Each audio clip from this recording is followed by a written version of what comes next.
Hello everyone, রয়েস কিচেনে তোমাদের সকলকে ওয়েলকাম। আমি তন্নি চলে এসেছি আরেকটি রেসিপি নিয়ে তোমাদের কাছে। অনেক তো হলো এই গরমের মধ্যেও তেল ঝাল মশলা দিয়ে বিভিন্ন রকমের খাবার আমরা খেলাম। এবার না হয় একটু ঠান্ডা ঠান্ডা কিছু ট্রাই করা যাক। এটা কিন্তু খেতে যতটা টেস্টি ঠিক তেমনই কিন্তু ততটাই আরাম দেবে আমাদেরকে। এখানে আমি প্রথমে বেশ অনেকগুলো পালস চকলেট নিয়ে নিলাম। এবার প্রত্যেকটাকে বেশ সুন্দর করে ছাড়িয়ে একটু ব্লেন্ড করে নিতে হবে। আর এদিকে দেখো আমি ভর্তি ভর্তি 2 চামচ চিনি নিয়ে নিয়েছি, যেটা কিন্তু আমি একটু থেতিয়ে নিলাম। তোমরা চাইলে চিনিটাকে ব্লেন্ড করে নিতে পারো।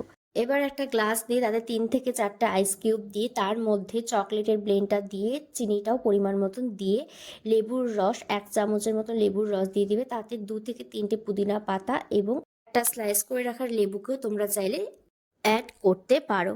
এরপর পরিমাণ মতো স্প্রাইট বেশ ভালো করে ঢেলে নাও। তারপর একটা স্ট্র দিয়ে ঘুরিয়ে নিলেই রেডি আমাদের ঠান্ডা ঠান্ডা পালস ড্রিঙ্ক। কেমন লাগলো রেসিপিটা অবশ্যই কিন্তু জানিও।